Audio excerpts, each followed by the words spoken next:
Hi everyone, my name's Meg and I was just going to do a story time for you guys today to listen to at your house. And it's raining and pouring and freezing cold at my house right now, so I hope that maybe you can snuggle down, get all cozy and warm and listen. Are you ready? This story is called Lost and Found.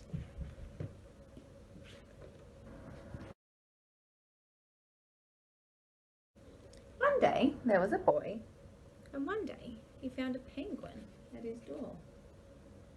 I wonder if the penguin knocked.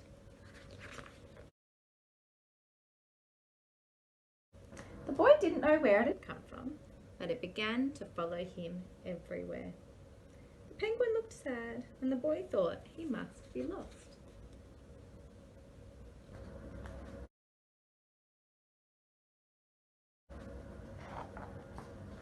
So the boy decided to help the penguin find its way home. He checked in the lost and found, but no one was missing a penguin. He asked some birds, can you see the birds, if they knew where the penguin came from, but they just ignored him. Some birds are like that. You see he's got his arms up in this picture, calling out to the birds to listen. The boy asked his duck, do you think that duck is going to reply? Is it just a toy? But the duck just floated away. He didn't know. That night the boy could not sleep for disappointment. He wanted to help the penguin, but he didn't know how.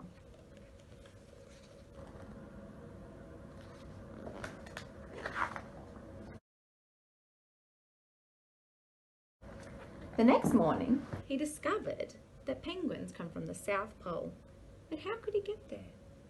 He ran down to the harbour and he asked a big ship to take them to the South Pole. But his voice was much too small to be heard over the ship's horn. Can you see this big ship here? And all the way down here, that's the boy. Look how tiny he is.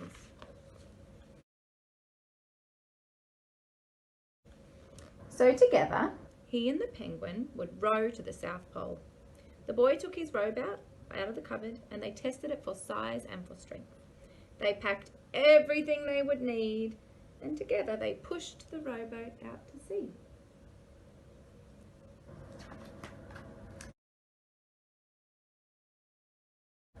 They rowed for many days and for many nights, with the boy telling stories all the way.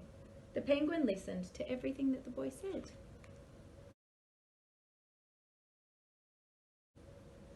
They floated through good weather and through bad, when the waves were as big as mountains. See that big lightning bolt and those big waves? That must be really, really scary.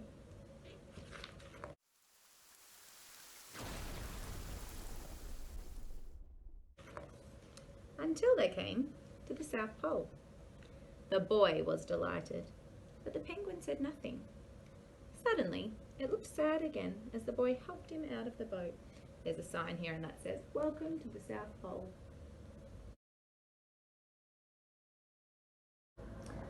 The boy said goodbye and he floated away. But as he looked back, the penguin looked sadder than ever.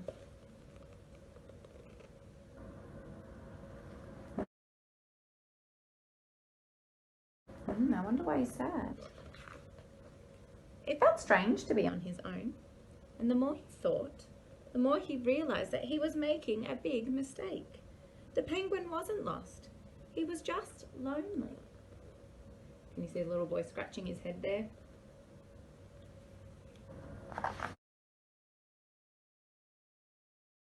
Quickly, he turned the boat around and he headed back to the South Pole as fast as he could.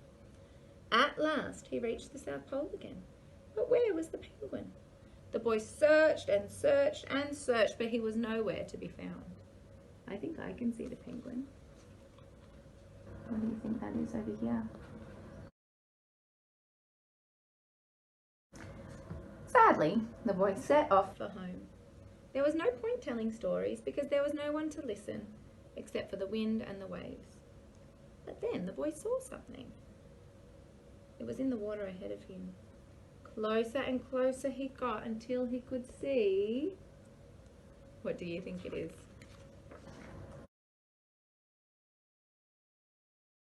The penguin. And look, they're having a great big cuddle over here. Great big cuddle for the penguin. And so the boy and his friend went home together, talking of wonderful things all the way. Look at those big, they look like there might be whales underneath the boat.